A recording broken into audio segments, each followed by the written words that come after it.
ساتوی پسرو وینو دا د شهیدانو کور، دا د باتورانو کور، دا د باتورانو کور، دا د باتورانو کور، دا د باتورانو کور. ستا کاڼي او بوټي ټول مونږ ته لالونه دي، وینا پرې توی شوې دا سره لکه ګلونه دي. کلی څوک نیولی شي دا د زمریانو کور، دا د باتورانو کور، دا د باتورانو. د لغمان ملي ټلویزیون ډیرو درنو لیدونکو زموږ د نن شپې خبري ټولګې ته ښه راغلاست. نن دوشنبه د 1404 هجري شمسي کال د جدي میاشتې 29مه چې د 1440 هجري قمري کال د رجب له 10 او د 2026 میلادي کال د جنوري له 19 نیټې سره سمون لري. قدرمنو لیدونکو تاسو تر دې مهاله د افغانستان ملي ټلویزیون د بیلابیلو خپرونو لیدونکي وئ. اوس هم پام وکړئ د لغمان ملي ټلویزیون سیمه ییزو خپرونو ته په پیل کې هم خبرونه. زه هدایت الله دانش یم.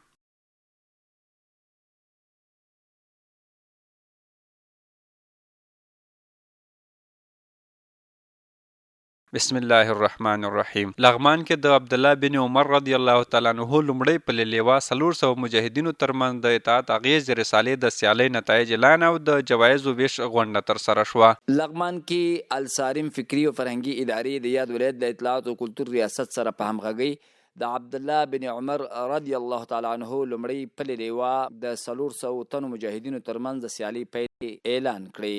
د مجاهدینو ته په اسلامي نظام کې د اطاعت اغیزې په نوم باندې موږ دغه کتاب رساله توضیح کړې وه. الحمدلله ډېر په ښه تعداد سره مجاهدینو پکې ګډون کړی و چې هغوی کې تقریبا کوم مجاهدینو ثبت نام کړی و هغه نه موږ امتحان واخیست. بیا امتحان په نتیجه کې نن موږ هغوی ته ډالۍ ورکړې. لومړی مقام ته کمپیوټر، دویم ته یو لاسي ساعت، الفجر همدغسې تر 25 پورې موږ دوی ته جوایز ورکړه. بل لور ته د یادې سیالۍ اول نمره او دویم نمره ګډونوالو دغه سیالۍ مهمې وګڼلې او د لومړي او دویم مقام په ګټلو یې خوښي څرګنده کړه.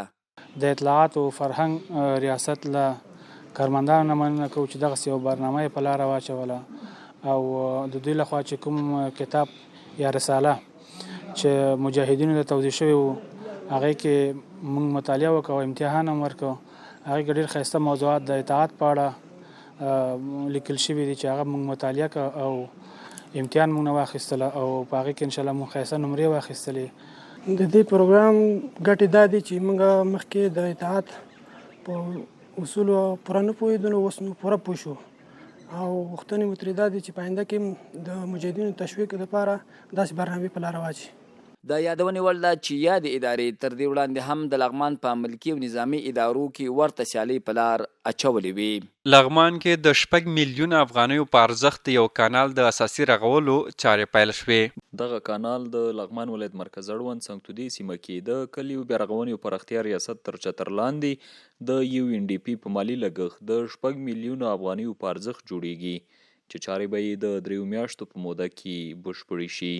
دغه یو کانال دی چې تقریبا 900 متره اوږد دی ده او 2.5 متره پلنوالی لري او ارتفاع تقریبا 1.5 متره د ارتفاع کې او دوه طرفه محافظتي دیوال دی او تمویل کوونکي چې د UNDP د یونایټډ نیشن یو مشهوره اداره دی د هغې طرف نه تمویلیږي او بودیجه تقریبا 6 میلیونه بودیجه دی د 6 میلیونه افغاني او زرګونه جریبه ځمکه خړوبېږي او سلګونه خلکو ته کاري زمینه برابرېږي. بل لور ته په کاربوخ ځوانانو د سیمې اوسیدونکي خوښ دي چې د یاد کانال په جوړېدو سره به یې له یوې خوا ځوانانو ته د کار زمینه برابره شي او له بلې خوا به یې ځمکې په ښه شکل خړوبې شي.